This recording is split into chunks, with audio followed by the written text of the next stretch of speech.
मैं दिल्ली में आ गया हूँ। भारत माता की जय, भारत माता की जय। नमस्कार, मी श्वेता, तुम्ही पाहताय न्यूज 18 लोकमत। नमस्ते महाराष्ट्रामध्ये तुमचं स्वागत। सकाळचे 9 वाजतायत आणि या बुलेटिनमध्ये सगळ्या सविस्तर बातम्या पाहणार आहोतच। मात्र तत्पूर्वी बुलेटिनच्या सुरुवातीला एक नजर टाकूयात रशिया आणि युक्रेनमधील युद्धाच्या पार्श्वभूमीवर बातम्यांवर एक धावता आढावा घेऊयात। रशिया युक्रेनमधील युद्धाचा आजचा 8वा दिवस आहे आणि रशियाने युक्रेनवरती जोरदार हल्ला केला। रात्रीच्या वेळीही रशियाकडून जोरदार बॉम्ब हल्ले सुरूच होते। रशियाकडून रहिवासी भागात सुद्धा हल्ले केले गेलेत। मोठमोठ्या हल्ल्याने सर्वत्र आगीचे लोळ बघायला मिळाले।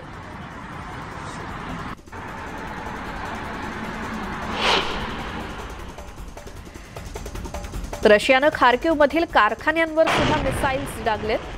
रशियाने खार्किव्हमधील एका वाईनचा कारखानाच मिसाईलने उडवून टाकला।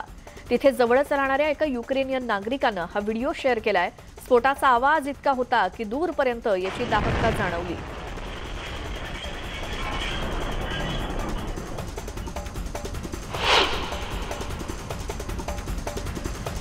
रशिया आता युक्रेनवर हल्ला करण्यासाठी विविध शस्त्रांचा वापर करते। रहिवासी भागांमध्ये रशियाने हल्ले करायला सुरुवात केल्यामुळे अनेक रहिवाशांचा मृत्यू झालाय। अनेक इमारती आणि गाड्या जळून खाक झाल्यात।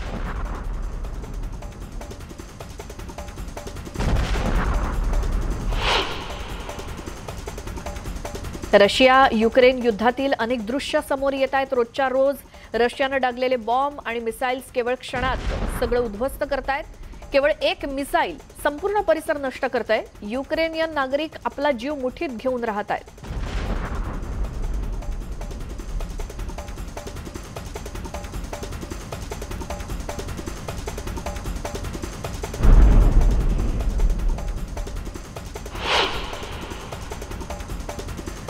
रशियाकडून केल्या जाणाऱ्या हल्ल्यामध्ये हजारो युक्रेनियन नागरिकांचा मृत्यू झालेला आहे। आतापर्यंत रशियाकडून जोरदार मिसाईल हल्ले केले जात आहेत। सर्वत्र आगीचे लोळ बघायला मिळत आहेत।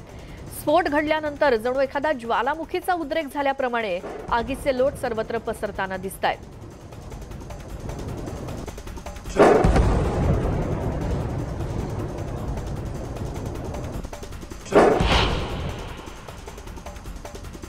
रशियाने युक्रेनवर हल्ला करण्यासाठी मिसाईल्सचा मारा सुरू ठेवलेला आहे। मिसाईल्स ज्या वेगाने सोडल्या जात आहेत त्यामुळे युक्रेनची किती हानी झाली असेल याचा विचार करणं सुद्धा कठीण आहे। युक्रेनवरती हल्ला करण्यासाठी रशिया विविध तंत्र आणि आधुनिक शस्त्रांचा वापर करत आहे।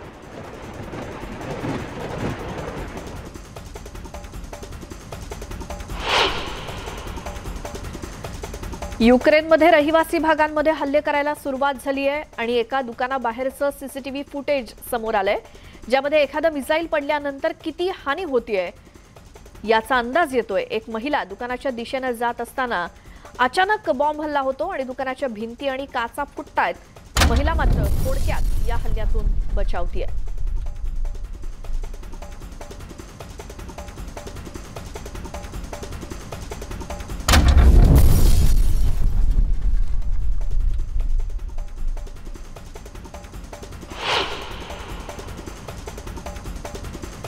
कीव आणि खार्किव्ह या ठिकाणी सुरू असलेले रशियाचे हल्ले काही थांबतच नाहीयेत। रशियाकडून हवेतून मिसाईल्स आणि बॉम्ब हल्ले केले जात आहेत। या बॉम्ब हल्ल्यांची तीव्रता इतकी जास्त आहे की अनेक किलोमीटर पर्यंत याचे पडसाद बघायला मिळाले।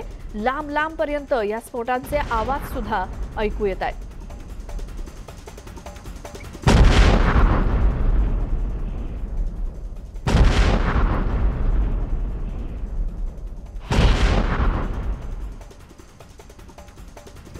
रशियाने खेर्सॉन या शहरावरती ताबा मिळवला आणि आता रशियाचं लक्ष आहे कीव शहर आणि ते मिळवण्यासाठी रशिया सर्वतोपरी प्रयत्न करते। युद्धाच्या 8व्या दिवशीही रशियाने युक्रेनवरती हल्ले करणं काही थांबवलेलं नाही। मिसाईलद्वारे रशिया हल्ले करते आणि बॉम्ब हल्ल्याची काही दृश्य युक्रेनियन नागरिकांनी आपल्या कॅमेरामध्ये कैद केली।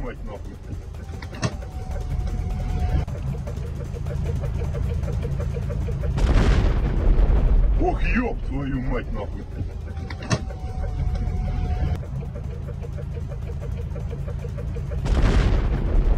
Ох, ёб твою мать, нахуй.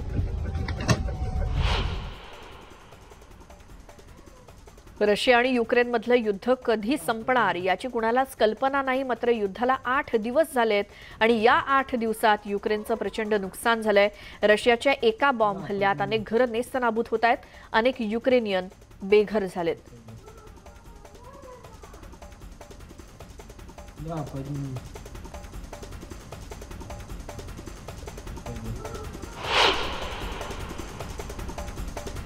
रशियाच्या हल्ल्यांनी युक्रेन बेचिराग झालंय.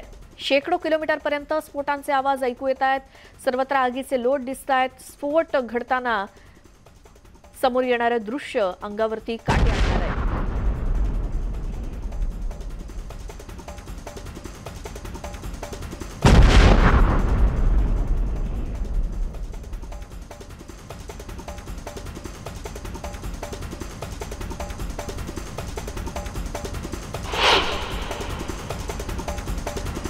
रशियाच्या हल्ल्यांमुळे कीव्ह, खार्किव्ह शहर भस्मसात होतंय. सर्वत्र आगीचे लोळ दिसत आहेत. सर्वत्र हाहाकार माजलाय. रशियाकडून युक्रेनवरती चौफेर हल्ले सुरू आहेत आणि युक्रेनचं यात अतोनात नुकसान झालंय.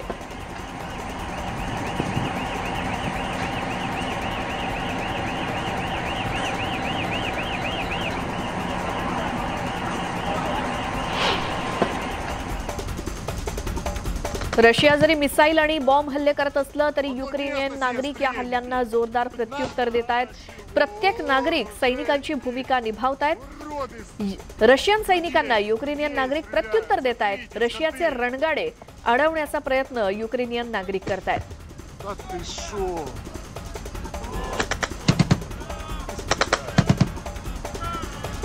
В одно место все стрелите.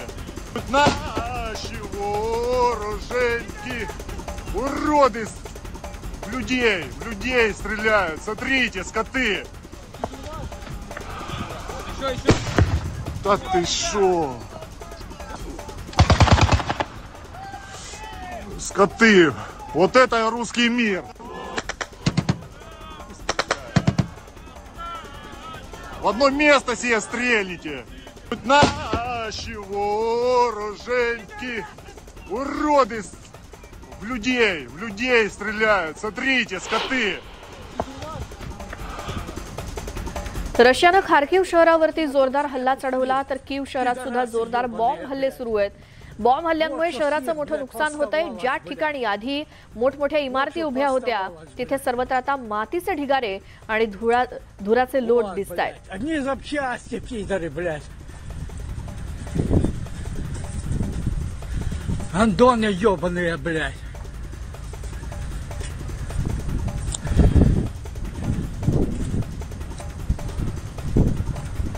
Это все Буча.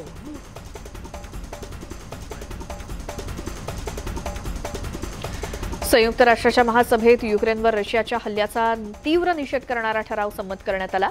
संयुक्त राष्ट्र महासभेत काल मतदान झालं. विशेष तातडीच्या बैठकीनंतर हा ठराव मंजूर झाला. या मतदानादरम्यान 141 देशांनी रशियाच्या विरोधात मतदान केलं. 5 देशांनी रशियाला पाठिंबा दिला. त्याचवेळी भारतासह 35 देशांनी मतदानात सहभाग घेतला नाही.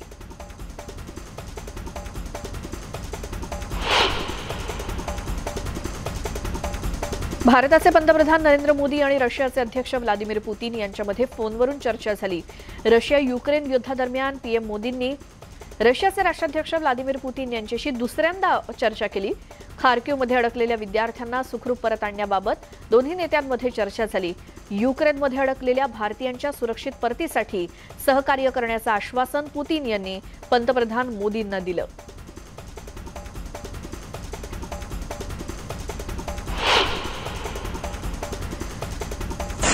युक्रेनमधील अनेक सार्वजनिक ठिकाणांना सुद्धा रशियानं लक्ष्य केलं. एका रेल्वे स्टेशनवर रशियानं हल्ला केला.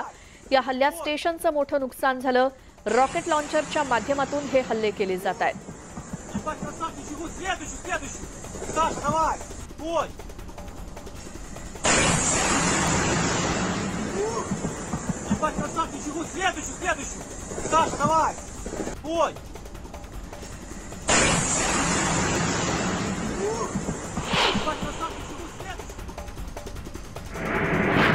युक्रेन बंदरावर सुद्धा रशियानं हल्ला केला आणि या हल्ल्यात एका बांगलादेशी जहाजाचं अतोनात नुकसान झालं, ज्यामध्ये एका बांगलादेशी कर्मचाऱ्याचा मृत्यूही झाला. 15 लाख लोकसंख्येच्या या शहरातील निवासी भागांवरती हल्ले वाढवण्यात आलेत. चेर्निव्हिव शहरात क्षेपणास्त्र हल्ल्यामध्ये एक रुग्णालय सुद्धा उद्ध्वस्त झाले.